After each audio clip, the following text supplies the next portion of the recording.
Mes amis, que le bon Dieu vous protège, vous donne à vous tous, sachez une chose, on est tous dans les préparations de Pessah.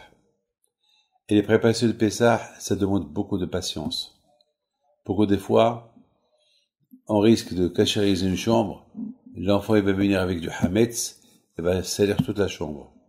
Il va mettre du hametz de partout, votre mari qui fait le travail, il t'a pas vu cachériser la chambre, il va rentrer avec son sandwich ou avec du couscous dans la chambre, et la guerre elle va commencer, et qui sait qu'est-ce qui va se passer. Sachez que tellement il y a presque 400-500 divorces par an ici à Paris, uniquement à cause, malheureusement, des disputes, des histoires qui se passent entre le couple. Surtout, mes amis, voilà Pessah qui arrive. Maintenant, il y a un grand problème. Chacun, il veut passer Pessah chez ses parents. Et voilà.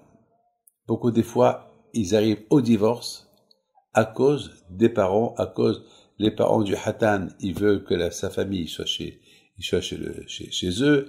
Les parents du Kala, ils veulent que la fille soit chez eux, et les histoires, ils commencent. Mes amis, Pessah, c'est la fête de la paix. Pessah, c'est la fête de la joie. Pessah, c'est la fête de savoir, Pessah, c'est le mot sauter. C'est quoi sauter? Pourquoi ça s'appelle sauter? Ça veut dire, il faut savoir sauter les obstacles. Il y a toujours, Pessah, c'est une fête de beauté, de propreté, de nouveauté, de paix, et de charme. Et Pessah qui nous rappelle la libération et la future libération. Pessah qui nous rappelle que Mashiach il va venir. Pessah qui nous rappelle qu'il va y avoir une Géoula. On a eu une délivrance, il y aura la dernière délivrance. C'est ça Pessah. Pessah, c'est la paix. Pessah, c'est pas la guerre. Mes amis, vous savez que lorsqu'on a inauguré le temple, le mois de Nissan, c'est avant Pessah, quelques semaines avant Pessah qu'on a inauguré le tabernacle dans le désert. Et dans le tabernacle, il y avait ce qu'on appelle le kior. Le kior, c'était lavabo où le Kohanim il se lave les mains. Alors, il y a une question qui se pose.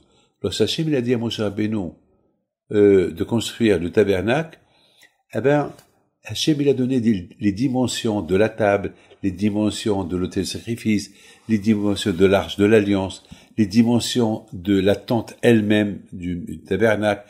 À chaque chose, il y avait des dimensions du rideau, les dimensions de tout, la dimension de la menorah. Mais on m'a posé une question, mais la Torah ne précise pas la dimension de lavabo. Cet lavabo qu'il y avait dans le tabernacle, la Torah est dit à Hachem, il dit à Moshe Rabbeinu, fais un lavabo où les Kohanim ils se lavent les mains. Il a été fait avec 10 miroirs que les femmes juives en Égypte, ils se maquillaient pour être belles pour leur mari. Alors, c'est avec ça que le kior a été fabriqué. Mais la Torah, elle ne mentionne pas la dimension du kior, la dimension de lavabo. Pourquoi? Alors, j'ai dit que c'est un de mes enfants qui a posé cette question, et je lui ai répondu, à chaque chose, elle a une dimension, chaque chose, elle a une mesure.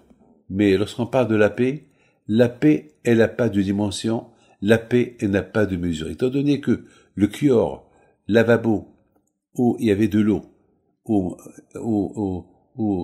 les Kohanim se lavaient les mains, il représente la paix. Le kior, parce qu'on dit que lorsque un homme est suspect sa femme, si elle a trompé ou pas, on va la faire boire de l'eau de cet lavabo-là, pour qu'il y ait la paix entre le couple.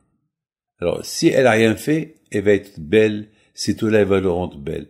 Si elle a fait quelque chose que Dieu préserve, elle a trompé son mari, alors l'eau de cet lavabo-là, il va les séparer. C'est tout. Donc, pour vous dire que la paix, elle n'a pas de dimension, la paix, elle n'a pas de prix. Elle n'a pas de prix. Elle n'a pas de prix.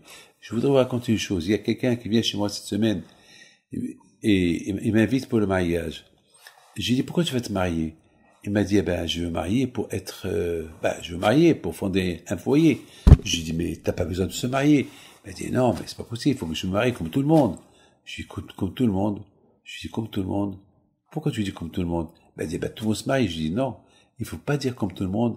Tu vas te marier et être mieux que tout le monde. Parce que, est-ce que tu sais ce qui se passe chez tout le monde? Qu'est-ce qui se passe chez eux à la maison? Il se peut qu'ils te montrent rien que le visage qui sont très bien, mais à l'intérieur de la maison, c'est la guerre. Beaucoup des fois, on voit des couples qui sourient dans les mariages, et ils se parlent pas. Et chez eux à la maison, ils ne se parlent pas. Et il y a la guerre.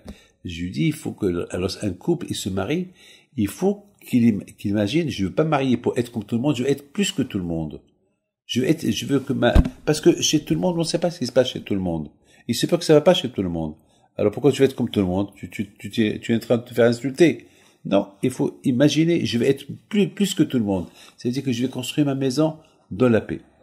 C'est la raison pourquoi le kior, lavabo qu'il y avait au temple, étant donné qu'elle représente la paix, étant donné qu'elle représente la paix entre le peuple d'Israël et Hachem, et la paix entre le couple, donc, pour la paix, il n'y a pas de dimension. Pessah, il n'a aucune dimension. Pessah, c'est la fête de la paix, et si Dieu veut que vous passez tous une bonne fête de Pessah, que le bon Dieu vous protège. Amen.